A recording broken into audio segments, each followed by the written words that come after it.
আমরা যদি এখন আমাদের দৈনন্দিন জীবনে যে বিষয়গুলো রয়েছে, আমরা ওজন মাপার জন্য দৈর্ঘ্য নির্ণয় যে বিষয়গুলো দেখি, সেগুলোর মধ্যে একটা মোস্ট ইম্পর্টেন্ট হচ্ছে দৈর্ঘ্য মাপার জন্য আমরা এই বিষয়গুলোর ফরম্যাটটা আমরা ব্যাখ্যা করতে পারি।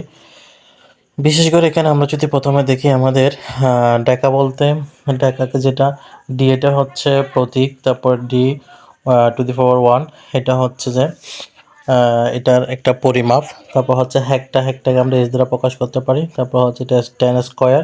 তারপর হচ্ছে কিলোকে আমরা কে দ্বারা প্রকাশ করা যায়, এটা কিলোর শর্টকাট ফরম্যাট হচ্ছে 10 কিউব।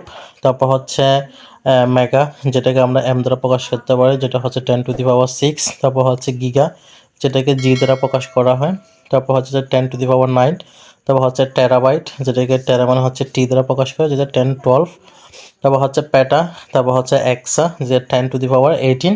তারপর হচ্ছে যেটাকে আমরা ডেসি বা ডেসিকে আমরা ডি দ্বারা প্রকাশ করবো, যেটা 10 ইনভার্স 1। তারপর হচ্ছে সেন্ট, এগুলো হচ্ছে এই অংশ থেকে এগুলো হচ্ছে খুব মিনি, যেটাকে আমরা ছোট বলতে পারি।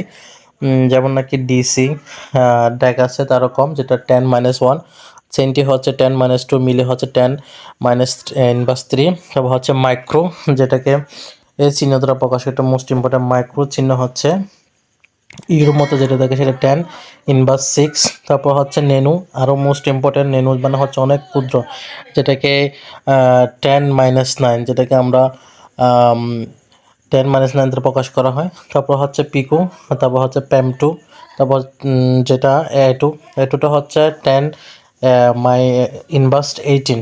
এগুলো হচ্ছে আমাদের গুণিতক বা উপসর্গ যেটাকে বলা হয়, যেটাকে আমরা অনেক বড় সংখ্যাকে শর্ট ফর্মে লেখার জন্য এটা ব্যবহার করা হয়ে থাকে। সর্বপ্রথম আমরা এখানে দুইটা সূত্র পেতে পারি। প্রথম হচ্ছে যে বেগের তাপমাত্রা, যেটার সূত্র হচ্ছে দূরত্ব বাই সময়, যেটাকে আমরা এল বাই টি বলতে পারি। এল মানে হচ্ছে লেন্থ, টি মানে হচ্ছে টাইম বা সময়, যেটাকে অথবা এল টি ইনভার্স 1 এটা দ্বারা প্রকাশ করা হয়। ত্বরণের মাত্রা, যেটাকে আমরা দূরত্ব বা সময় স্কোয়ার বলতে পারি, এল বাই টি স্কোয়ার অথবা এল টি ইনভার্স 2 এটা দ্বারা প্রকাশ করা যাবে। এটা হচ্ছে এদের জন্য সূত্র। তারপরে আমরা যেটা দেখতে পারি সেটা হচ্ছে যে এই বৈজ্ঞানিক প্রতীক ও সংকেত, এগুলো অনেক সময় লিখতে হবে। আমাদের গাণিতিক সমাধানের জন্য এই প্রতীক বা সংকেতগুলো আমরা ব্যবহার করতে হবে।